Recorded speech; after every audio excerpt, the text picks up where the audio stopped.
Last month, I discovered a beautiful island starter seed and decided to build up a rustic and friendly village on a tropical island.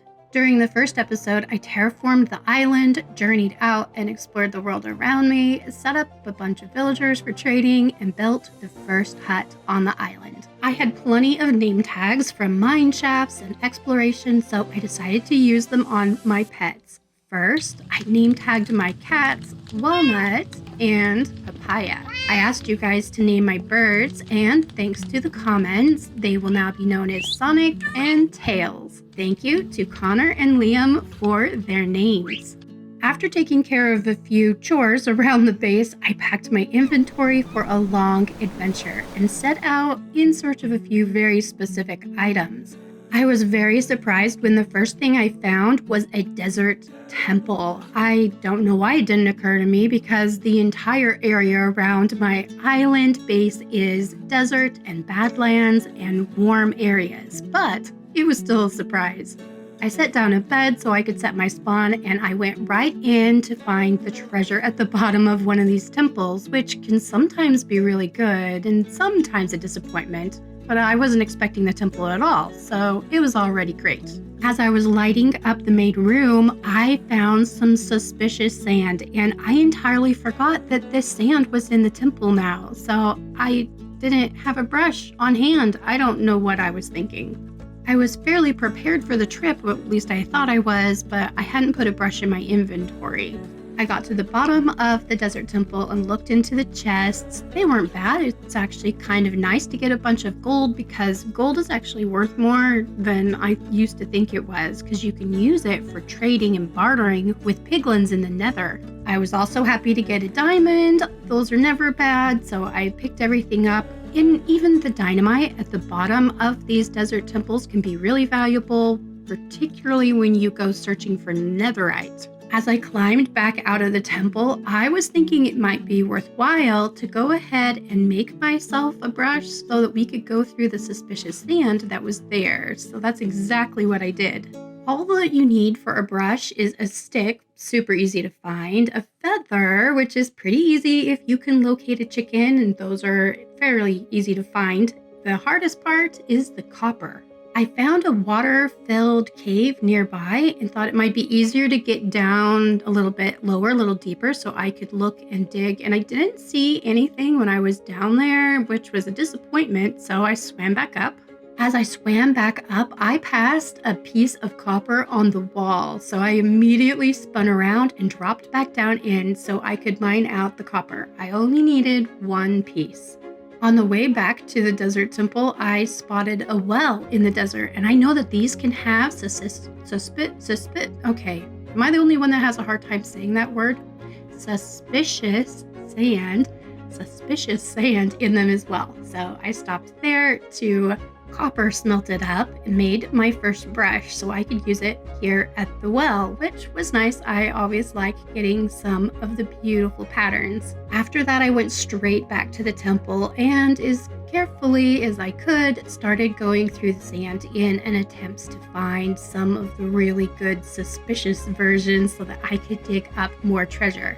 I was able to get a few more pottery shards, several emeralds, and even another diamond, so it seemed like it was worthwhile to stop and get a brush made. Besides, I really probably needed a brush while I was out on my journey. While I was in the water just outside of the desert temple, I found some of the ruins, and I thought this would be a really good chance to use that brush I just put together because I definitely still need eggs. I need the beautiful sniffer eggs that you can find in the warm ocean. I was able to find several pieces of suspicious sand right on the surface. I didn't even have to go into the water here, which was great. Picked up some more goodies and no eggs yet, but it was nice to make progress. I also searched for sniffer eggs in a couple other ruin sites that were very nearby. And again, the treasure that comes out of these is good, but sometimes it's actually a little bit lame. And in the end, it didn't give me the sniffer egg.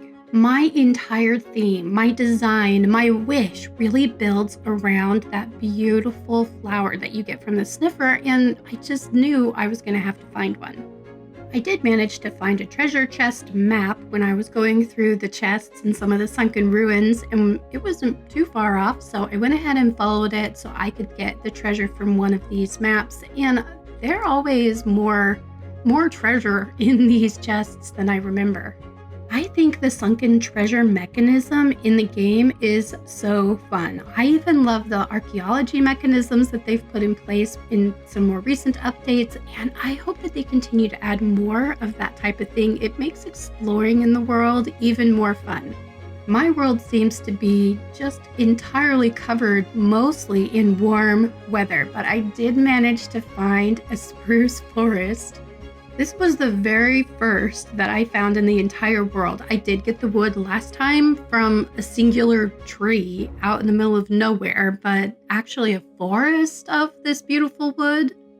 This was the first one I found.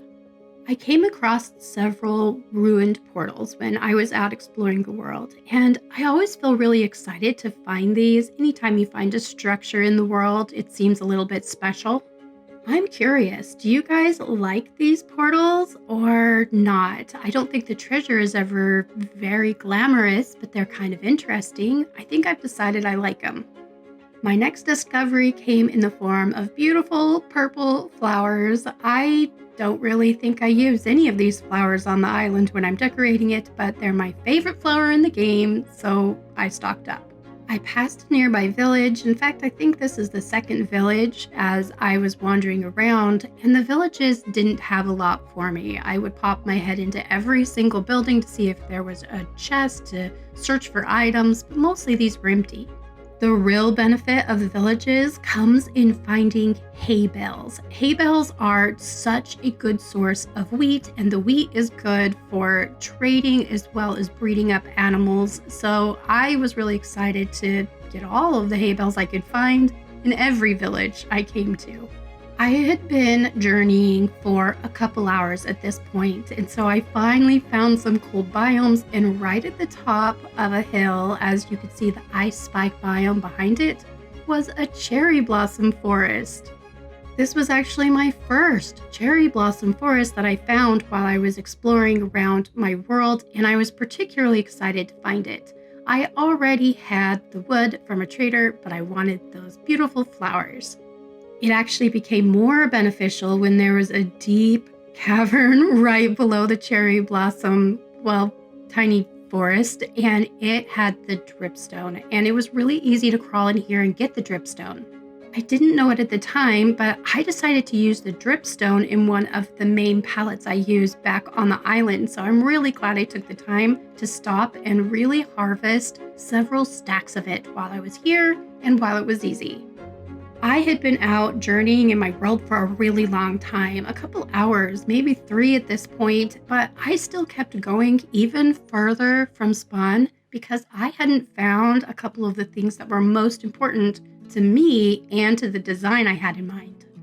I wanted my beautiful tropical island to have a lot of vibrant colors to it, and I was helped out a little bit by traders along the way. In fact, I was able to find a couple of them while I was traveling. Mostly I just got beautiful small drip leaf from the traders, which is great because that was also an important part of my journey. And I finally found a flower forest, which was the most disappointing flower set I've ever seen. I really loved the tulips. I was glad to get a bunch of tulips again to add those vibrant colors.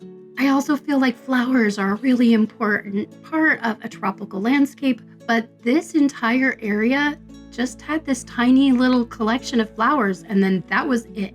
I made room for the flowers really easily because at this point my inventory was a disaster. It was getting super full, but I had a ton of bundles, and people have really been giving the bundles a hard time, but they are so useful on these big travel adventures.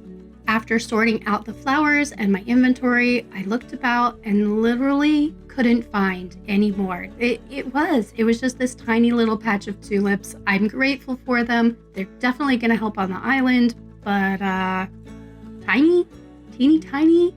I would have been happier had I found more, That find, even though it was small, left me with one more big thing on my wish list for this journey, and that is a mangrove swamp. I absolutely had to find one. Anytime I found a desert village, I would take some of the smooth sandstone, and this particular house had a trap set for me. I stepped on a piece of sand that was just floating in the air. There was nothing underneath of it, which I could not have known. And then, of course, I fell, and there was a big, huge cavern below where I died.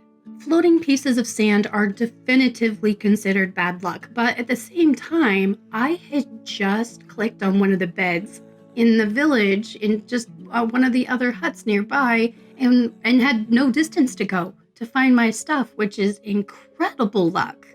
Which way do we think this one goes? Good luck? Bad luck? Anyhow, I decided to go ahead and break a block so I could get some water to flow down into the area because it was too far just to jump, and that enabled me to float down and get my stuff.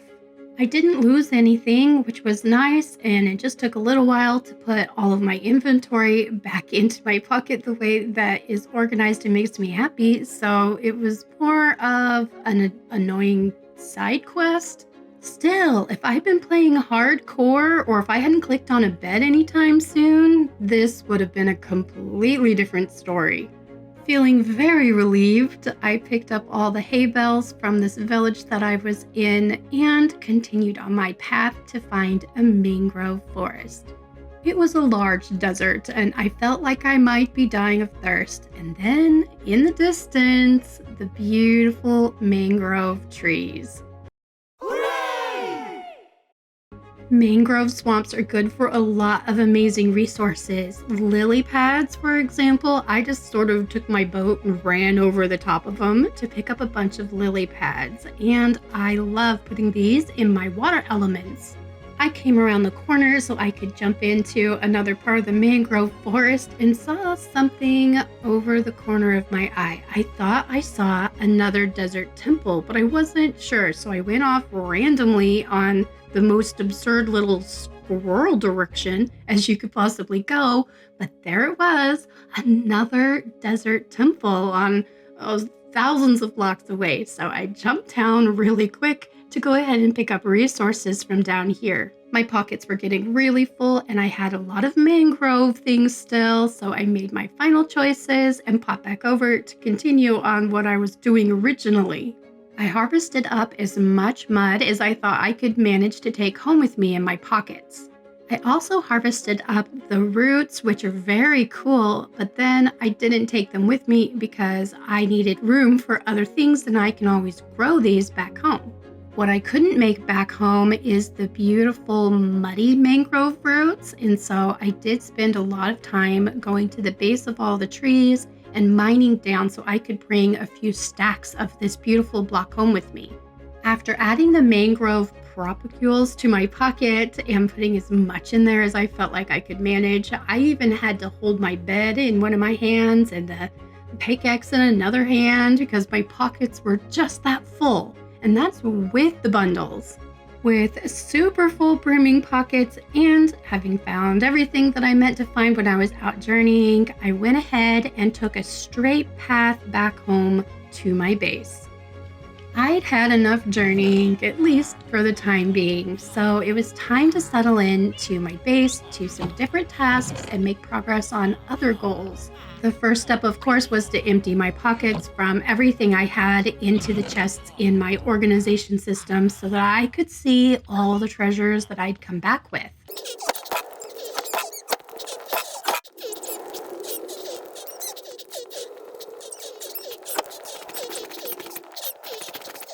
Next up was to start getting a good supply of the beautiful mangrove wood. I had a lot of bone meal from the journey, so I was able to bone meal up and get, of course, quite a few things from the trees. I picked up a few vines while I was doing this, the roots, of course, those regular roots, and the wood, which was the whole point, of course, of going to find the mangrove forest. Before cutting down the trees, I would use the bone mill on the propagules to make sure they were fully grown, which is the best way of making sure you actually get that propagule. If you cut the tree down too fast, sometimes it doesn't have enough or any of the propagules or they're not fully grown. So just a little tip on mangrove trees. Next chore was to go down below and harvest up a bunch of sugarcane from where I had it growing. Next up was to use those wonderful hay bales I found at all the villages while I was out exploring. One of the big things I did was stop by my farmer and trade out as much wheat as I could for emeralds that I could use to get other things. Like armor. I also found a lot of pumpkins and melons while I was out walking around, so I was able to trade those out for emeralds too, which was a lot within just a quick couple of trades. I also used the wheat to breed up all of my sheep and my cows, and I did this several times as often as the game lets me breed them up because I needed a lot of books. I started repeating the process using the bone mill to grow up the garden as fast as I could manage, harvest up all the wonderful stuff, and then take it down to do more trades with the villagers for more emeralds. The desert temples had given me a lot of bones that I found in chests, as well as all of the underground ruins and structures, which I had come across a lot of. And again, as I was searching for the eggs, those beautiful sniffer eggs. At this point in the game, it was all about emeralds and emerald production because emeralds meant armor and tools, and I was ready to get fully geared up in this game.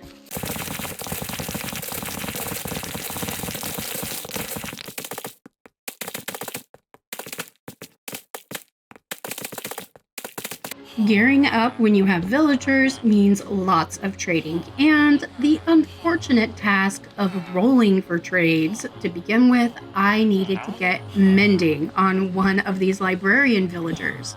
I also need unbreaking, hopefully efficiency. You need feather falling if you can manage it. Protection for sure is a really important one. I mean, there are just so many of them that I like to have on my armor and my tools. You can use a combination of enchanting and villagers, but at this point I had so many villagers that were bred up and down here and ready to go, I figured I might as well just go for it and try and get all of the books that I wanted.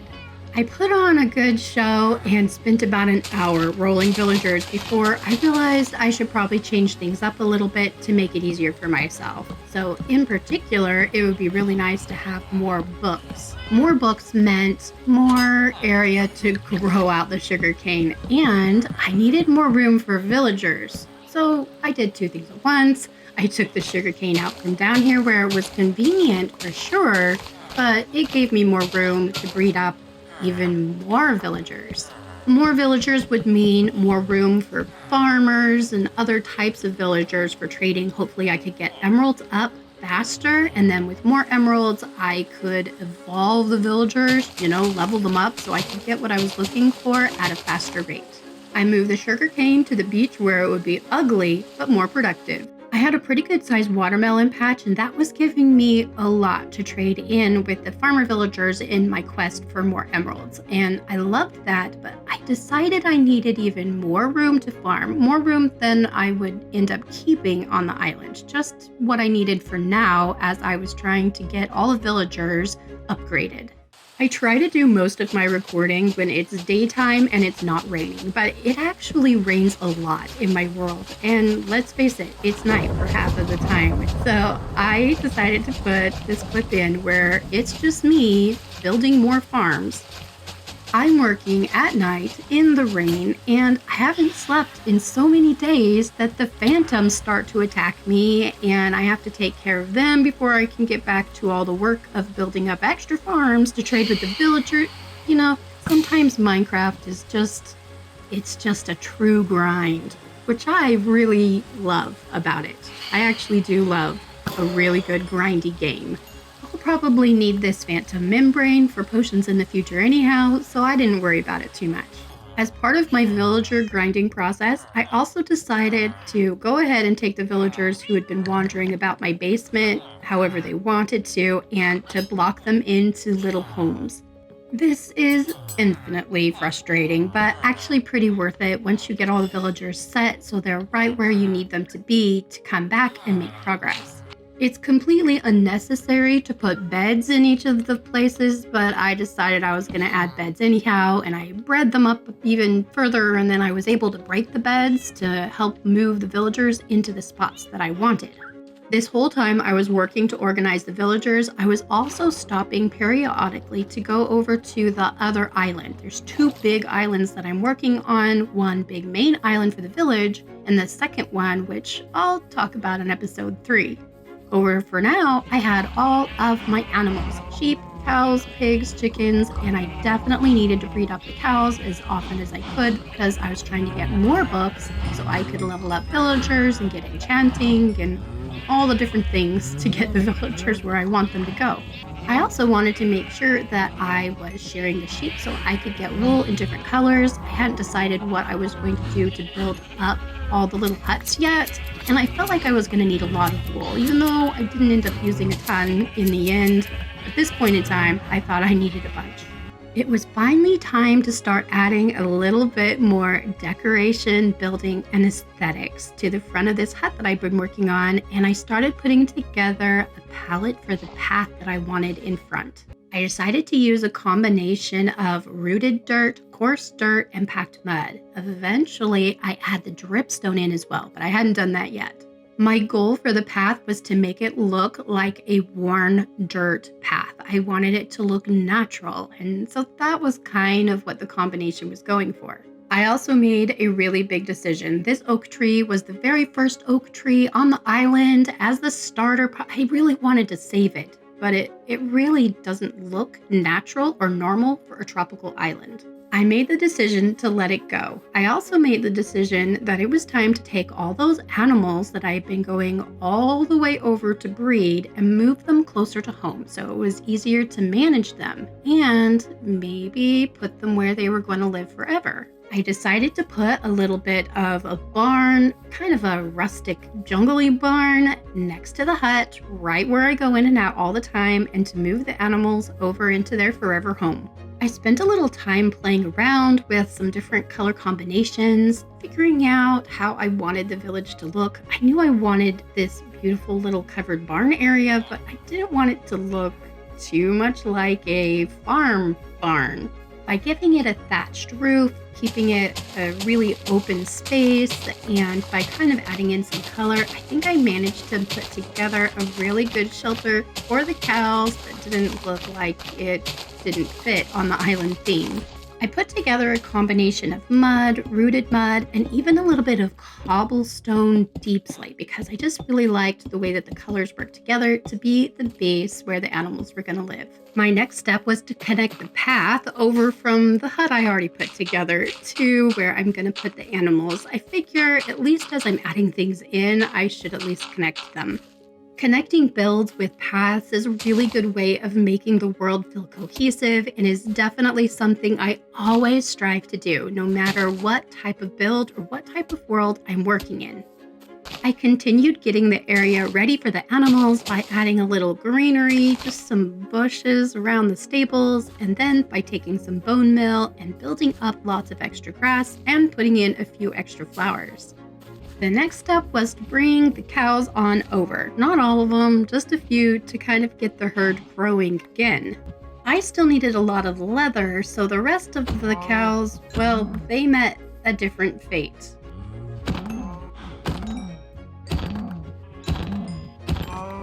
With all the animals squared away, it was time to start figuring out the layout. It was important to me to put together the base of where all the huts were going to go in the island and kind of figure out where the path was going to be before I went any further. I created a small little place next to the cows for the sheep with some grass, and I took the pigs and made a pen for them, at least a few of them, just kind of in the middle of the island where I'll put a house later. Same thing with the chickens. I just kind of picked a spot and decided to build around that in the future.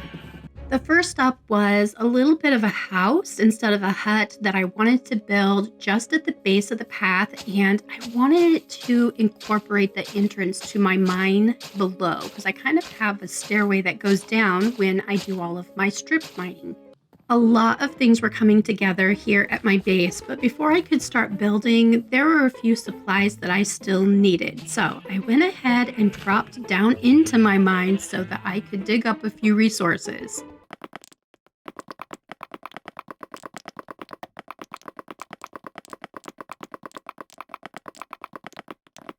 While I was mining, I opened up into another cave, someplace I hadn't been before, just even below, and I took out, a few bad guys, no big deal, and was able to drop down in and found a bunch more iron, which was really good.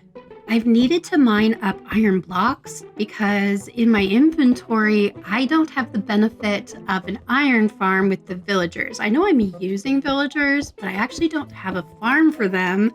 There's a reason for that. I don't think I mentioned it in this series yet, but I decided I wasn't going to do any automatic farming at all in the world. I was going to use villagers and decided to do that and not to do automatic farms just for the challenge of manually mining and gathering everything I needed. Playing without any automatic farms is actually really fun, and I would recommend it. It's definitely not for everybody, but some people never make automatic farms, so it's fun. There are two main reasons I decided to go with that. The first is that this is supposed to be a little bit of a mini-series. I'm only planning on 3 episodes in this world. Most automatic farms wouldn't be around long enough to be worth the time it takes to make them. The second is that I like changing up the way that I play Minecraft and giving myself challenges because it changes the gameplay from one time to another. It just makes things different and interesting. If you've ever given yourself a challenge in a world before, you'll have to let me know what it is in the comments below, or if you've heard of a cool challenge, because I really enjoy adding those elements to games as I play. Mining was really productive and I had a ton of resources, but that also included a lot of raw iron blocks that I really wanted to break down with fortune. Getting the right enchantments on a pickaxe to get fortune, as well as everything else that I wanted for my armor and my tools, I had most of those now. I had done a lot of rolling and re-rolling and organizing villagers. The problem I had now is that there wasn't enough experience to get enchantments on the gear that I had. So even though I had the enchantment and I had the gear, I couldn't put them together yet. There was a mine shaft that we discovered in episode 1, and I did have a spawner for poison spiders. So I decided to go down and create the fastest, most basic spawner farm for XP that you could possibly imagine. I built a big room around the spawner, and it just wasn't even the full space you would typically build out with an XP farm. Just enough that when the spiders would spawn, they would crawl up, and it was the same width as the room where I was standing, so they would see me and come over. The most important thing to remember with spiders is that the gap have a little bit of a half slab on one of the sides and a trapdoor on the other, because any gap bigger than that and they can get through. I know I just got through saying how I wasn't going to build any automatic farms. Well, I don't know, maybe this one's a little bit in between. There's no real mechanism involved and the spiders just kind of come to me from the spawner. You can decide if I got around my rule or not. I decided to do it, and in the end, it's my game and how I decided to play. Doesn't matter. Here is how I got most of the experience that I needed to get my tools leveled up. Here's a side view of my super creepy, not a farm, my super creepy spider room where I'm just standing here and the spiders slowly crawl up and come to me. That's the end of the mechanism that I use. It was effective for putting my experience over the top for what I needed, though, so I do kind of recommend it if you're looking for a solution and you don't want to spend a ton of time putting together an entire farm. With the little bit of a buff of XP from the spiders, I was able to get the enchantments that I wanted onto my armor and my tools so that I could finally be geared up in this world, which always feels like a huge advancement. Now that I had a fortune pickaxe, it was time to stack up the resources and see what I was able to get from this mining trip.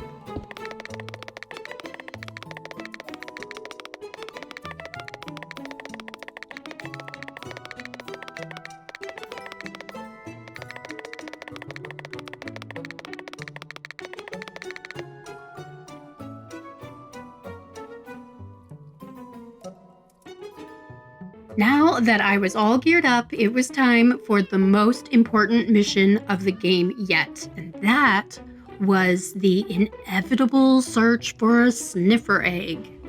Up until this point, I refused to do any more building until I was able to get sniffers so that I could get the flowers because they were what I most wanted to put into my village.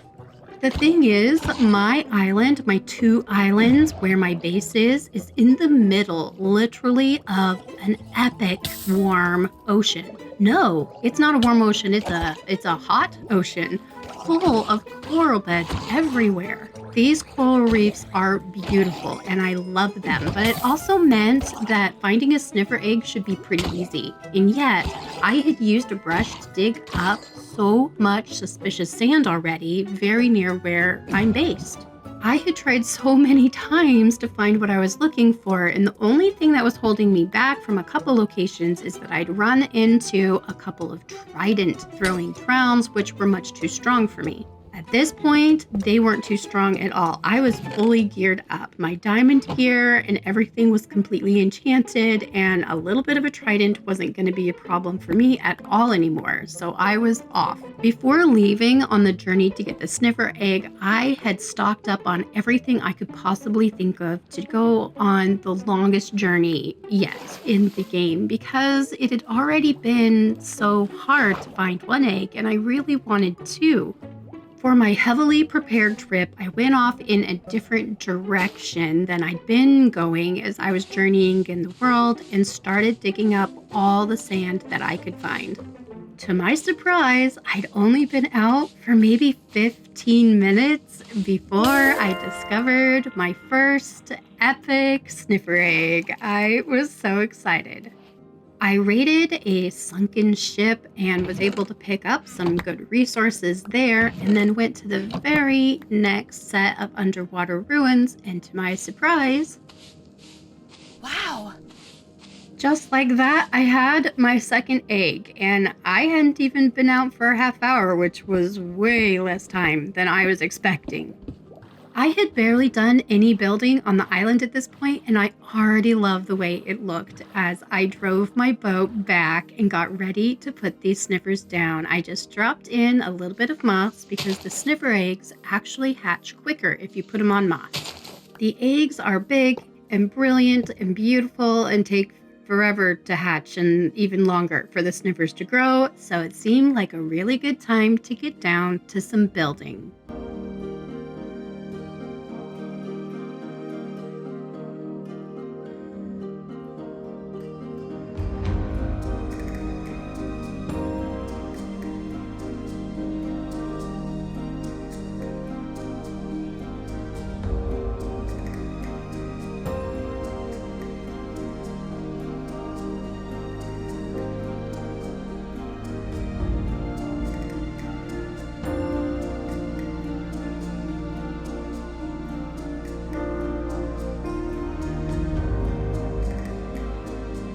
After building just 2 new structures on the island, I was completely out of bamboo, and I really wanted bamboo to be part of the roof of all of the huts across the entire island. I thought about planting bamboo and letting it grow and harvesting it right there where the main base is, but in the end, the bamboo island, the jungle over here, was pretty close by. It was easier just to travel over, harvest a bunch of bamboo, convert it into bamboo blocks, and take it back. And while I was there, I went ahead and got a little bit more jungle wood while I was at it, because I was definitely going to need more of that too. Is it just me, or does anybody else love the sound of harvesting bamboo? I love the little click, click, click that it makes. Probably my favorite sound in Minecraft.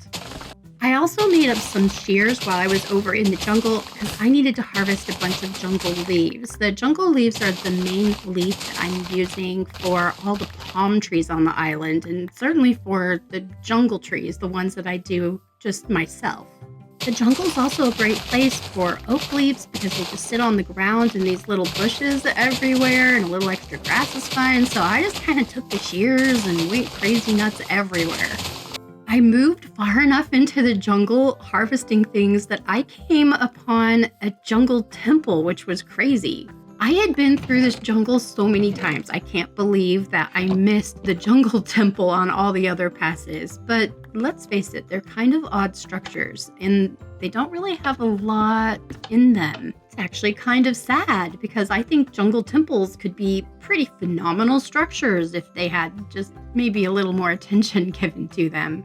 Regardless, it was a fun little interruption into my process as I was harvesting up leaves and all of the bamboo that I could carry in one trip back to my base.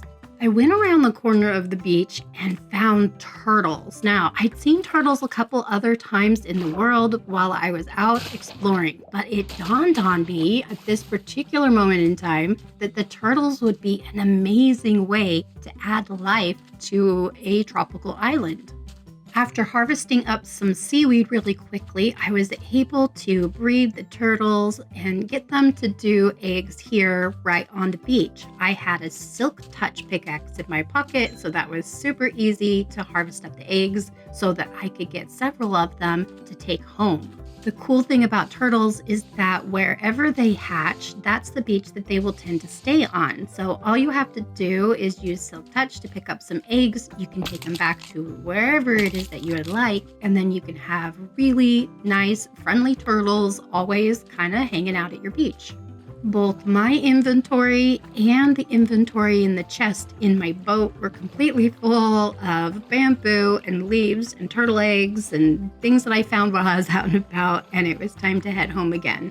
I decided to put the turtle eggs down on both beaches. I kind of have two big, beautiful beaches, one on each side of the island. So I put half of them on one and half on the other, and I kind of reserved a couple for just in case something happens, because you never know with turtle eggs. Sometimes, I don't know, a zombie tramples them or something, and I didn't want to lose the opportunity to add turtles to my island.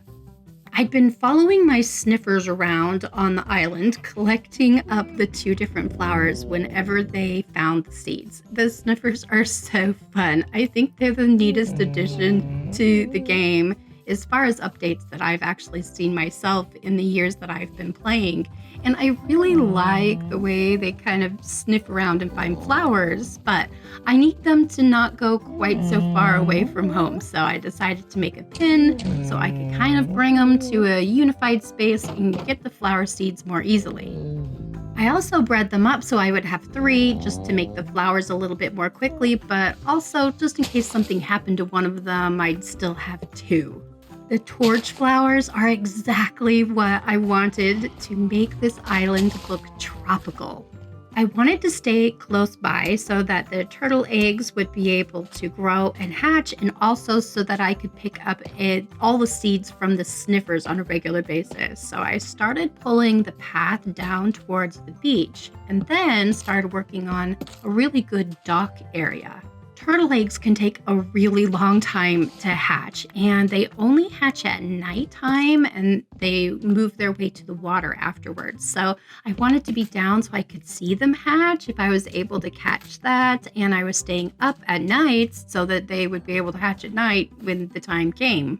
Staying up at night, of course, means attracting one of the worst pests of the sky, and I found that I had a really hard time working while I was being constantly attacked. So I had no choice. I had to go in and sleep at least one night and then go back to working while I picked up all of the seeds from the sniffers and watched out for the eggs.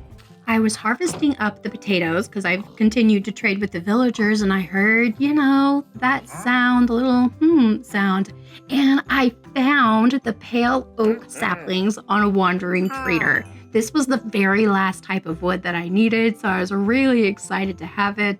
Although it didn't need the pale oak wood for anything. I don't think I used it in the build anywhere, but I was still really excited to have all the different types of wood. Anytime I'm laying out either a large build or multiple builds in one spot, I go through and kind of put the footprints of them down across the whole entire area. That is the process that you see me doing here. I even put in a few smaller things like fields or chicken coops where I know already in advance where I want them to go. I completed the first of the small huts, and this is a design I've used before, and I plan to recreate that design in these same small circular footprints. This is a design I've used before. It's probably my favorite structure design for a small circle, and I knew right away when I was doing this theme that's what I was going to use for most of the island, so you can see all the little circles kind of scattered about. If you've never done this kind of layout before, I highly recommend it. It's just such a good way to see if you've used the space aesthetically in the way that you really intend. This view of my island also gives you a really good feel for where I put the docks, where I've put some rocks in near the beach. It shows you where I have little bitty melon farms and some of the smaller chicken coops, just tiny things like that. The nice thing about the little hut design that I'm putting together is that it's really easy to structure with different blocks and make it look different, but the island will still be cohesive. And the very first step after, of course, this foundation is to bring up pillars, and I'm using stripped spruce for that. After adding all the pillars, I'm going to start filling in the blocks. For these tiny little sides over here, I'm not even going to worry about texturing yet or anything. I'm just going to drop the blocks in place. I am leaving a gap for the windows, and I'm really excited to use the bamboo trapdoors because they seem like a really good fit for a natural open air type of a window. I use the same stripped spruce as the pillars for every single one of the huts, which makes them cohesive. I use the same window bamboo here as the windows, but the blocks that I'm using for the walls, those are going to change each time, and I'll do a little bit of decorative accent on each of them, and that's going to change too. It's really easy to use the trapdoors to kind of do accents in different ways, but the trapdoors for the windows, I want those to be the same. I put an acacia door in all of them. I love how well you can see through that door because, again, I want these huts to look really open. And then I'm using the dark oak as accent, just like I have on the bottom foundation. Next up is the dark oak fences that I'm going to put torches on top of eventually. And those, again, are going to be the same on all of them. For the side of the huts, I'm going to come in with some trapdoors that are some other color. Here I'm using the mangrove, but I'm not going to use the mangrove on all of them. They'll change up a little bit, and that just gives some accent to the side and a little bit of color. You can see the original hut that I built over here. It has the jungle wood in it. It looks like I used the mangrove accent on that one too for the trapdoors, so I will probably change the accent up on this one so that it's a little more unique. The next step is to do a little bit of a dark oak rim, and that's going to go all the way around the outside top edge of the hut. I repeat this process on all the huts across the whole island using different colors and different combinations, and then I come back in after the fact to do a little bit of texturing on the walls. I find that it's easier to do the roofs all at once because I can put all the blocks for the roof in my pocket and it saves on inventory space. So it's kind of a nice thing. So that bamboo roof, you can see I'll do the same thing, but I'll add it in at the same time I do that for all of them. Here you can see I'm going back in and adding a little bit of texturing. This is where I'm putting some sandstone in on the bottom of the birch just so that the wall looks a little different, and it's easy to do this after, but you can also do it while you're building. My choice as to whether or not I am going to texture during the build or after usually depends on what kind of inventory space I have available for the block palette I'm using, so you can do it either way. The next step I choose is to add a floor to the inside of the hut, and I do a different color for each of these. The inside of the huts aren't a huge importance for the build yet, so I'm not worrying about too much texturing. I'm just getting a floor down.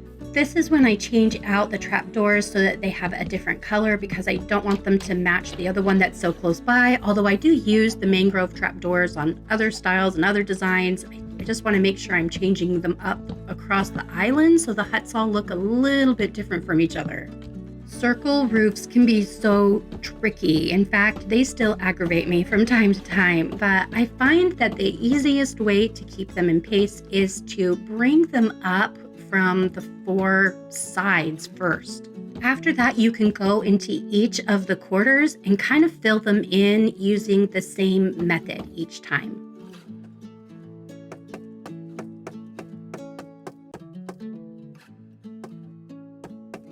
After getting all of the huts in place using the very same thing I just showed you, but changing up the style just a little bit each time, it's time to go through and put the path in and just make sure everything is connected.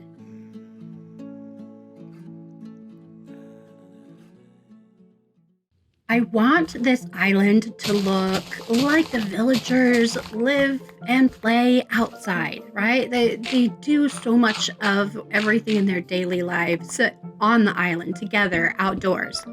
They live in a world where technology hasn't discovered them yet, and that it's not a really important part of their lives, right? That it's more of a harmonious village that is rustic, tropical, vibrant, full of really happy villager people. These are all the kind of things that I keep in mind when I'm deciding what type of decorations to create. And at the moment, I'm digging all the way down so I can create a well. As I think about the people and what they would do, what they would need, I realize that all the water around them there's a lot of water, but it would be salt water. It's seawater. And they would need a source of really good drinking water. So that is what I decided to put in first as I was decorating. I decided to leave the well just open and started decorating around with other things, barrels and jars and different chests, things that the people might work on top of. I'm using the bamboo scaffolding to look like little outdoor tables. When you're trying to figure out how to decorate for outdoor decorations, it's really good to think about what the people would actually be doing or having in their lives. And they have these little melon farms everywhere, so the melons are definitely a big part of the food that they would eat. So I'm putting a lot of these little, melon, what do we want to call them? Crates? It's like an imitation crate where there's melon inside of it. They just look cute, even if it doesn't make perfect sense. And it doesn't always have to make perfect sense, just so long as it looks good and it flows and, just kind of makes the people and the villagers look like there's something they work with and do when they're taking a part in their daily lives. I included a spot where it would look like they were taking a rabbit hide and maybe stripping it down to use for leather. I thought that was fun, but I didn't include too many of these because I have a feeling these guys would spend a lot of time fishing, and fish would be a really important part of their diet. I chose to use more outdoor decorations than I typically would, again because it seemed like it was part of the story, that these villagers were spending a lot of their time outdoors, preparing food, gathering food, taking care of villager life. They spend a lot of it outside of their huts. A couple of the villagers have chickens right by their huts, so I did put out a couple of the campfires so I could add chicken to it, just again as a way to look as if they were preparing food. And I don't know that they would eat as much of the chicken as they would the eggs, but it looks good on the campfires. I wanted it to look like they had a variety of foods available to them, but I still included a lot of fish drying racks and various things that show that they're still on an island and would rely a lot on the sea for the goods and things they needed. I also included a few very specific beetroot patches, not a ton, but I really like the way that beetroots look when they're fully grown. They have that red pop of color to them and a really vibrant green, which I thought would fit really well with the tropical vibes.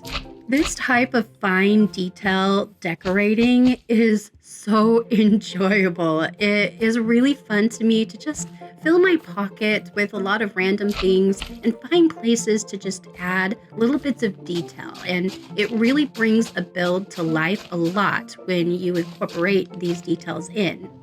I probably even did more than I usually would, again, for the same reasons I said before, and that is because I feel like these people would spend a lot of their time preparing food and living life outside. I thought that cocoa pods might be a really neat thing to show that the villagers would harvest and use, again, as part of a varied diet. So I added what will eventually be a couple of very tall jungle trees and put ladders that kind of went up the jungle tree to show that maybe they had ladders resting against the tree as they harvested these pretty regularly.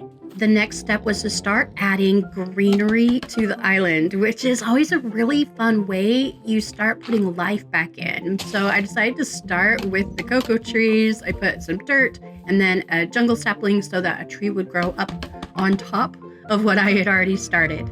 I knew that I really wanted some taller trees towards the middle of the island anyhow, so this was just a really good place to start doing that. After that, I just started moving about and putting saplings down wherever I thought it would be great to have a jungle tree on the island. And I stayed more towards the middle of the island with the actual jungle trees, and I'll do more palm trees towards the outside of the island. Landscaping is the amazing step when everything comes to life. I'm using azalea leaves for bushes as well as the azalea bushes from the moss stuff, the moss as well as moss carpet. I'm using the small drip leaf. I'm using a lot of the flowers, but particularly the torch flower from the sniffers. So all of these things are part of a landscaping palette that I'm putting together for the island. I'm even putting in some of the red bushes from the nether and a lot of the flowers that have the yellow and the red. This palette that I'm using, I want it to be a lot of green, but also to include red, yellow, and orange anywhere that I can. I planted a lot of bamboo, and I used a trick that I saw in a B-Dubs video where he puts a bamboo piece on top of a growing piece of bamboo, so it kind of adds more of that good bushy bamboo leaf to a piece of bamboo. I'm letting some of them grow, but a lot of them, particularly in places where they're very visible in the village, I'm putting string on top to stunt the growth. Palm trees are definitely part of the landscaping palette, and you can see I'm using a lot of the jungle wood as well as the jungle slabs and stairs to build up a little bit more of a natural looking palm tree, kind of crooked a little bit in some places, looking like maybe the wind has been blowing it to the side a little bit. So I don't want it to go just straight up.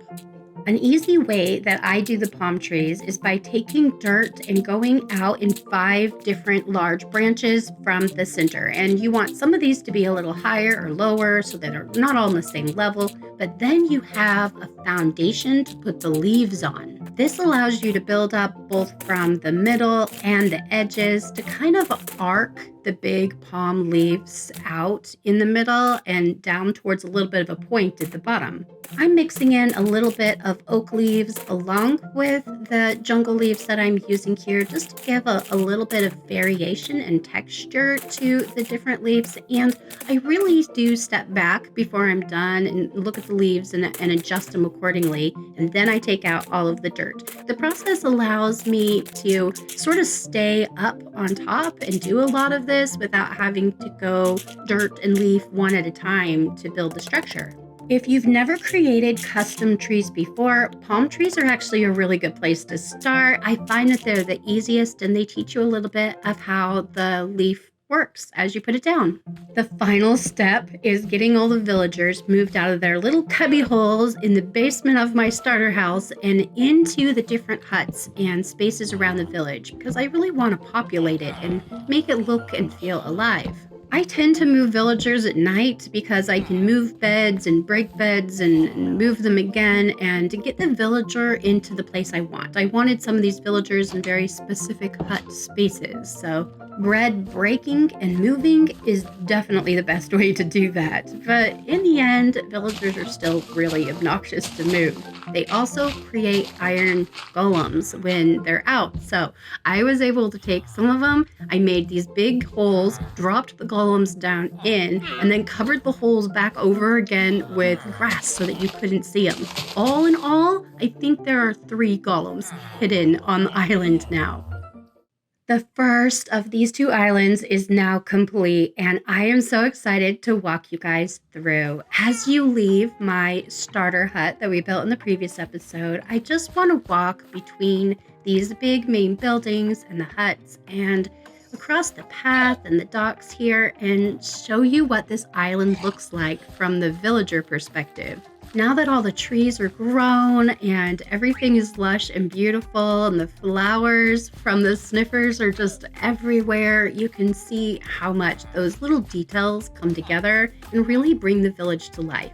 I feel like I've said the phrase, bring it to life, several times in this episode, and there's a reason for that. It's a lot of what we're trying to do as we tell a story of a world. We're trying to bring that world, that creation, to life. We're trying to make it look like it could be real, like it has history, and the villagers and the animals and everything actually live here and work here and exist in the world and environment that we've created. So there's no better phrase that I can think of than bring it to life.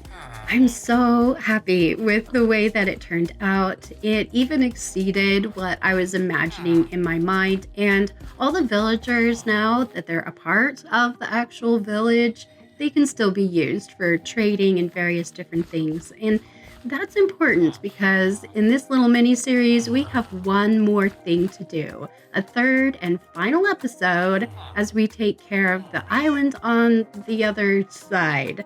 I've got really big plans for that island, and I can't wait to share that with you.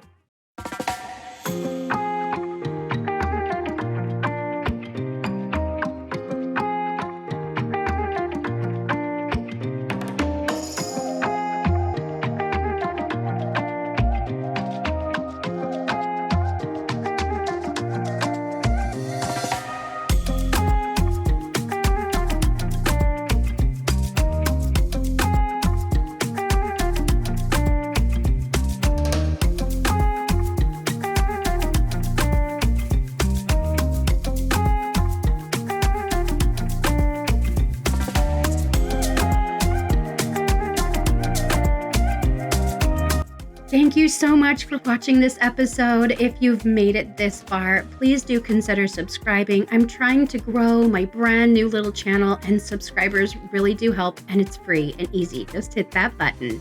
I will see all of you guys in the final episode of this mini series, and I wish you all the best. Minecraft Day.